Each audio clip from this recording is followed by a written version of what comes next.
Hey, all my Taurus friends, welcome to 2025. My name is Teri Hunter. I'm an intuitive astrologer, and I'm here today to go over the highlights month by month for you so you can prepare and be aware, and intentional during this next year. We're going to experience a lot of planetary shifts. We're going to see Neptune move into Aries for the first time since 1862. Pluto just moved into Aquarius for the first time since 1776. And we're going to see Jupiter move into Cancer. We're going to see Uranus move into Gemini. So many big things are happening. The nodes are changing. So I'm going to do is go month by month, starting with January and go over some of the highlights and tell you what house this is for you. Now, this video is for Taurus Rising. If you don't know your rising sign, you're going to want to go to one of the free birth calculators on the internet. All you need is your exact time of birth and location in order to determine that information. This is also based on whole sign Western astrology. So let's jump in with January. The nodes move into the Pisces Virgo axis. Pisces is your 11th house, and Virgo is your 5th house. This is an axis of the 5th and 11th house that is about hopes and dreams. The 11th house is a house that rewards over time. It's a house that is very inventive. It's naturally ruled by Aquarius. So we're looking into the future. It's also a very social house. It rules the World Wide Web. So you could find yourself with Pisces in your 11th house being very ravenous for world change, for interacting with social groups that are alike or aligned to your belief system. Now we have the Virgo energy in your 5th house. Where this is where our personal pleasures are. This is where our romance is. This is where the conception of children is. And at this time, I believe for my Taurus is that, Taurus likes to move in ways that it's familiar with. It likes familiarity. It rules history. And in this particular case, I think that there's going to be, from the South Node, a bit of a point where you're going to have to recognize where maybe some old pleasures or some old habits that you had. It could involve food. Virgo is health as well as your everyday activities. So we've sort of had this overlay of the 5th house and the Virgo energy. So you're going to be tasked to let go of things that potentially are not for your highest and greatest good. And that could include people or situations. And Taurus likes its history. It likes to keep the people that it's finally let in close to them. So that could come up. We're also going to see Uranus move direct in your 1st house. This is going to be where, you've been experiencing a series of unexpected changes, compelling you into your own future. And now we're going to see Uranus in the last degrees of that house again. And then it's going to move into Gemini and then tiptoe back into your 1st house later in the year, and then move into your 2nd house until 2032, 2033, depending upon retrogrades. And we are going to experience Venus, Saturn, Neptune joining the North Node in Pisces. Again, Pisces is your 11th house. This is pretty significant because this feels like it plays out for most of the beginning of the year, where we're seeing a stellium in this house that's highly spiritual. It's also a house of addiction, and you may experience a certain amount of people wanting to escape, or you wanting to escape for some of the maybe darker things of life. I would be cautious if you have any sort of inadvertent habits, overeating, overspending, over drinking, over sexualizing things. This stellium could bring something up about that. Saturn rules history, Venus rules partnerships, Neptune rules escapism, and the North Node is ravenous for something. So all this is going to start teeing up in January. So now we're going to February. February, we will see Jupiter go direct in your second house of Gemini. Mars will go direct in Cancer. That's your third house. Mars is not in the most warm, fuzzy energy when it's in Cancer because Cancer is warm and fuzzy. And Mars is sometimes not so comfortable with that. So as Mars has retrograded back from your fourth house into your third house, it's been reviewing something, and it could have something to do with your teammates, your workmates, your neighborhood, your siblings. And it could be compelling you or inspiring you to look again to the future, something new, Uranus in your first house. We will see the stellium in Pisces grow as Mercury joins the party and the sun and the moon join the party. We will have our first eclipse season coming up, but as the end of February, as we get to the end of February, we start to feel all these planets coming together because March hosts that first full moon lunar eclipse in Virgo and the final partial solar eclipse in Aries before we go on the Pisces Virgo eclipse axis. So that's going to be in March. We also will see Neptune enter Aries. It's going to dip its toe in there before it retrogrades. And I think this is an opportunity for us all to think about the energy of Aries. Aries is your 12th house. The 12th house is a house that is traditionally a house that represents our soul's history. It's kind of our own personal Akashic records. It's also a place where the world becomes so harsh and so ugly that we want to run, we want to escape. It's a house, the 12th house is where we see, a great creativity and madness. I mean, it's really very polarizing house. Now we add the Aries energy onto this. I think this is significant because Neptune naturally rules the 12th house. Aries is your 12th house. So you're going to get to revisit things on a soul level that are Aryan, being entrepreneurial, being competitive, being angry and resentful, and maybe holding it in and not saying anything. And it's not working for you because it's eroding you from the inside out. This is quite a long transit. It's going to go on for about 15 years. So there will be a lot of opportunities to apply your spiritual principles to this dynamic, which will help evolve it and bring in a sense of awareness versus trying to release something. I have always resisted the term let it go because I'm an Aries rising and a Taurus moon. I can't let things go, but I can let them grow. And Taurus is good at growing things. Okay, so then we go to Venus and Mercury retrograding in your 11th house. They're hanging out this whole beginning of the first quarter of the year. Actually, yeah, the first third of the year, really, because they'll go direct in April. So we're going to see Venus, who is exalted in Pisces. She's in her greatest energy. She loves it there. She's getting to commingle. There's a party going on there. She's super happy. And Mercury, chatty. Now, this you could see people, female friends coming back around. You could see some of your internet platforms fluff up. You could see even, I wonder if you also might see something to do with your creativity and revisiting an idea that you had maybe from your youth, or something about potentially if you're musical or lyrical at all or a poet, you might find yourself writing or speaking more lyrically and more beautifully. I think Venus and Mercury in a retrograde in Pisces feels very much like revisiting my dreams, but with an opportunity to make them realistic and plant them in the physical world. And that takes us to April. That's when Venus and Mercury will go direct.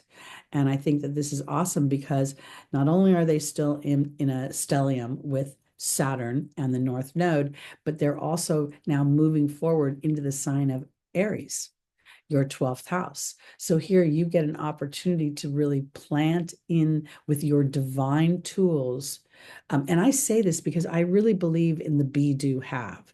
I believe that anything I want to endeavor, I get to check my believability, my attitude, my disposition. That's my being energy. And from there, I check in with spirit and then I take my action. So I think when we're looking at Venus and Mercury going direct, and Mars is going to re-enter Leo, your fifth house. I'm sorry, your fourth house. I think this is all things start moving forward. Things start feeling like, okay, I'm going to start getting my mojo. Now, I really want to sort of emphasize for my Tauruses that while you are an earth sign, you are a divine being and you are ruled by Venus. And so as you allow yourself to be that divine receptor of divine energy, having them moving forward in Pisces, you could find yourself inspired in many ways. Could be very, very cool. Okay, Mars is going to re-enter Leo.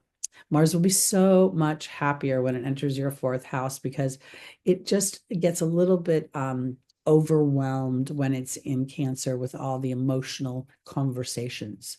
So now we're going to see Mars move into the passionate side and the fun sign of Leo. This could, on some level, bring some tension for you because with Leo being your fourth house, that's a natural square to your first house. It's also a house where everybody has big ideas. Everybody's a leader. Everybody's, my mom used to say there's not enough, too many chiefs and not enough Indians in this family. I don't know if that's politically incorrect now, so please excuse me, but I'm an old woman. But that's kind of what it feels like with Mars moving into Leo. And it will also start making an opposition to Pluto again. So we'll be talking about that more in the monthlies. Okay, now we go to May, where Saturn enters Aries. We're seeing this concentration of all these planets that are in your 12th house, 11th house, and moving forward into your third and fourth house. So Saturn will enter Aries, dip its toe into Aries, your 12th house. Pluto will retrograde from 3 degrees to 1 degree in Aquarius. Aquarius is your 10th house of career and public stature until October. And that should be bringing stuff up as well because the 10th house naturally squares the first house as well. So there's definitely something coming up and being offered to you with Uranus at the last degrees of your first house and with Pluto's squaring and now Mars calling forth bravery. What we're seeing is a T-square to your first house during this time. And I think that's something to pay attention to because as Pluto retrogrades, it's going to give you an opportunity to rebirth something, to reevaluate a situation and extract wisdom from it rather than just feel toxic waste from it. Okay, so now we go to June. And in June, we see Saturn and Neptune in Aries together. I'm going to have to look it up. I don't know when Saturn and Neptune have been in Aries together. Obviously, it was sometime in the 1800s, late 1800s, as Neptune entered Aries in 1862. And it would be interesting to see because to me, this is very much the opportunity to be a peaceful warrior. I always think of Saturn as the general, the leader, the elder. And with Neptune's conjunction, there's an infusion of history and wisdom that's being offered from the divine. So I think this is about being brave. I think that there's an opportunity to extract Saturn's reward as it moves into your 12th house of your soul's ancestry, your soul's habitual behavior and habits and how it's always thought. And that's also evidenced by your nodal structure in your natal chart. We will see Saturn in Aries square Jupiter in Gemini for the third time in June. We will see Jupiter enter Cancer in its exaltation in your third house. This is going to be Jupiter's transit in Cancer is, I think, going to be just lovely. It's in exaltation. Jupiter is very expansive in this sign that's nurturing and healing and intuitive. Jupiter is the connection to the angelic realm and your faith. So I really think that this is going to be a time when, as you implement the be, do, have, the checking into your belief system, and then checking in with your guides and your angels and your whoever you believe in, source energy, the universe, and then taking your movement forward, it'll be very powerful and very you'll see your results in the material world. I think that's what's really important to an earth sign. Okay, let's go to July. Now we see Mercury's second retrograde, this time in Leo. Mercury will retrograde from July 18th until August 11th, from 15 to 4 degrees of Leo. And this is significant because Mercury will retrograde and then come into an opposition with Pluto again. And of course, we're going to go into more detail in the monthlies. This is just the highlights, but you can be prepared. Wherever there's an opposition with Pluto, something is going to be rebirthed. It's never easy initially. Now we see Saturn and Neptune both going retrograde together. They're just traveling, hanging out. They like each other. It's like, I like this spiritual. It's kind of like Saturn representing the wise elder and Neptune representing the intuitive. They have a lot to chat about. And they are going to retrograde in from Aries into Pisces. Saturn will retrograde July 13th to November 28th, going from 1 degree of Aries to 25 degrees of Pisces. Neptune will retrograde from July 4th to December 10th, from 2 degrees Aries to 29 degrees of Pisces. And that's pretty significant because they're hovering, especially Neptune, around the world axis at 0 degrees of Aries. Something is clearly going to be birthed. And I believe that this is an opportunity, like a fork in the road. We're either going to escape or we're going to claim that connection to the divine and our divine co-creation, our abilities to do that. And it's going to elevate humanity by leaps and bounds. And I think that's evidenced further by Uranus entering Gemini. The mind, Gemini, the mind, Uranus, the genius. What this is going to do to technology? Forget about it. Forget about it. I can't even imagine. It's akin to me being like living in 1900 and riding my horse to the market, which is really just a little fruit stand compared to today. So something is going to, skyrockets in flight. That's all I have to say. Uranus is going to be in Gemini from 2025 to 2032, 2033, depending upon retrogrades. Big shifts, big deal. Gemini is your second house of money. You naturally rule the second house of money made with your own skills, your voice, your confidence. And so I definitely feel like the combination of Gemini, the speaker, the teacher, there's so much that you can birth through your talents, through your Venusian talents, Taurus. It's very exciting times. A little scary, but exciting. Okay, Saturn and Neptune are retrograding together for the whole month of August 2025. So we'll be feeling that. Venus and Jupiter will be in Cancer together. They will be exact at 13 degrees on August 11th. This is just yummy, yummy, yummy. Jupiter is expansive and wealth and good luck. And Venus is the hostess with the mostest. She too rules money. This is in Cancer, your third house of friends, siblings, your neighborhoods, your workmates, your teammates. It's also, the third house of communications. So you could see a real expansion in your communications and your social life. Could get a lot of invitations. It is the height of summer. We see Mars enter Libra. Mars is not always so happy in Libra because I have my sun and my Mars in Libra. And this lifetime is really not about me standing in the spotlight. This is about me allowing others the spotlight and me fostering peace. Mars in Libra is in detriment because it's not about Mars. It's about Mars being a the peaceful warrior, the Knights Templar, the hero that takes care of others. So it can be a little bit challenging for Mars, but at the same time, I think that this is Mars learning balance. Venus enters Leo and makes an opposition to Pluto. This will be exact on the 25th of August. This is a big deal. This is not fun. This is also money. Pluto in Aquarius is in the future. This could be like Venus is money. It's also personal pleasures. So Leo is your fourth house. Aquarius is your 10th house. So there could be some sort of push-pull between your responsibilities at home and your responsibilities for your career. And again, forewarned is forearmed, and you can prepare. So this doesn't have to be as difficult as it could be. September, we'll see our second eclipse season. Eclipses always have a 6-month influence. So that's kind of important to pay attention to. And they always follow the nodes. So the eclipses are always on the nodal axis. So here we see the first eclipse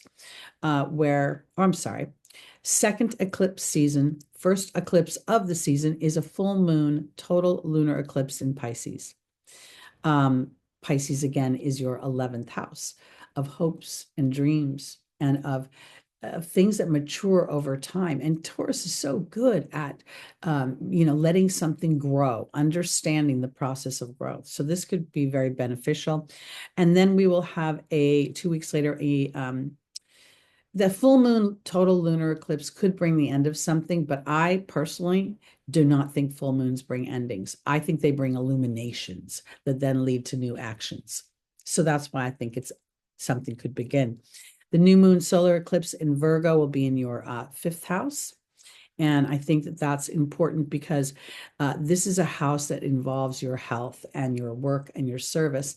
And it's to make sure that you're enjoying yourself and having fun and not being overly invested in making money. The eclipse season comes right on the heels of the Venus opposition to Pluto in August.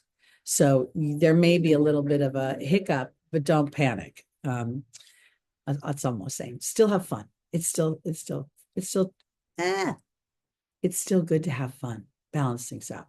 Saturn retrogrades back into Pisces in September, and Uranus starts retrograde in Gemini. So Uranus dipped its toe in Gemini and then immediately is retrograding back into your first house and mucking things up, bringing the unexpected, but compelling and inspiring you. And when I say compelling, it feels a little like somebody's kind of pushing you a little into your future, your 2.0, the thing that, you're the thing that will make you the most happy. So that's pretty exciting. It will retrograde back to 27 degrees of Taurus before moving forward and settling into Gemini. In October, Jupiter will be in Cancer and it will make a trine to Saturn retrograde in Pisces. Now, these two fellas were having squares in 2024 and early 2025, and now they're trining each other. This is the first of two, and this time Jupiter is in exaltation. So Jupiter is really kind of leading the charge, and Saturn's in retrograde. So Saturn is, revisiting the structures of its spiritual dynamics, revisiting where potentially there's been a slight history of escapism. And if indeed I'm going to, excuse me for just a minute, I'm expecting a delivery. Okay, no, sorry. Thank you for putting up with me.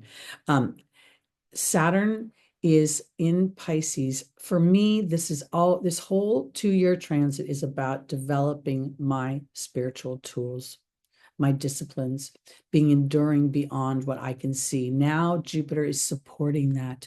Jupiter rules the connection to the angelic realm.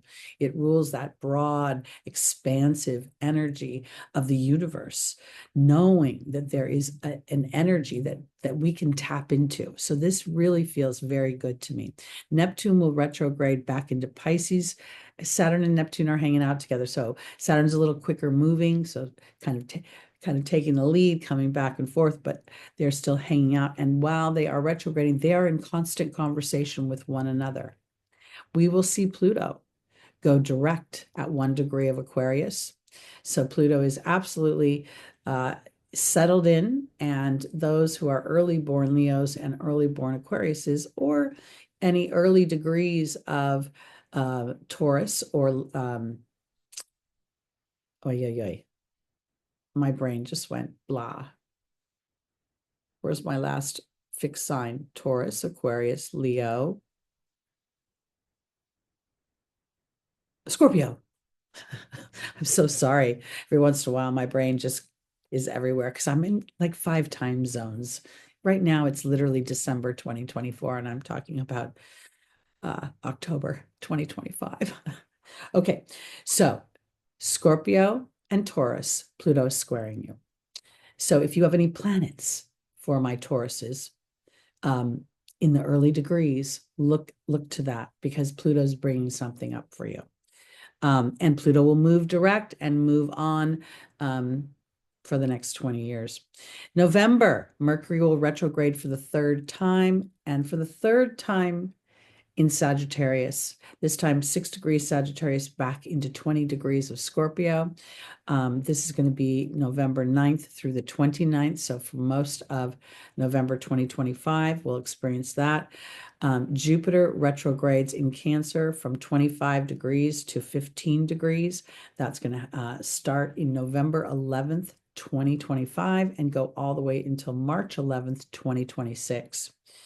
I think Jupiter retrograding in Cancer is not quite as great as it moving direct, but almost as great. It's like a 9.8 versus a 10, because Jupiter gets an opportunity to reflect and review. And Jupiter sometimes is so expansive, it can miss these very subtle and yet important details in order to get the story actually implemented in the physical world. So I think that's really going to be a powerful, and I think it's going to be an emotive retrograde where you will have an opportunity, because 3rd house Cancer for you is communications. With Jupiter going there, you could really start to feel your intuition just elevate beyond your own personal history. And that's very exciting. I'm a Taurus moon, so I absolutely believe the earth signs are intuitive as well. Saturn will go direct on November 28th, 2025, at 25 degrees of Pisces. And so we'll start to experience that. This will be this last few degrees where Saturn is really wanting that extra oomph of responsibility and duty to the mission. Did you complete? Do you trust your divinity? Do you trust your tools? Do you trust your connection? Saturn will definitely be asking that question. In December, Jupiter now and Saturn will Jupiter and Saturn are trining again, but this time Jupiter's retrograde and Saturn is direct. So again, I think this is about the implementation of my spiritual tools, an opportunity to reconcile my history. Years ago, and this may be a little TMI, but I'm going to tell you anyway, I was watching John Edward, the medium, and I always thought he was magical and just got these messages. And he said, no, I see these things that have happened in my life that are reasonable facsimiles of what's happening with you. And that's how spirit gives me my messages. And when I heard that, my intuition went up 1,000%. And now it was just about trusting that memory, that the memory wasn't actually an intuitive knowing. Taurus, you got this. Okay, and finally, Neptune goes direct on December 10th at 29 degrees of Pisces. And once it gets out of Pisces, it's not coming back for hundreds of years. So that's going to be very, very interesting. And as I said, the last time that Neptune was in Aries was in 1862. So we are definitely going to feel a sense of our individuality, our co-creation, and the divine soul that lives within this dense human experience. All right, my Tauruses, happy 2025. May you live long, may you prosper, and may you like a lot of my videos and share a lot of my videos and come back to see a lot of my videos. All right, take care. We'll see you soon. Bye-bye.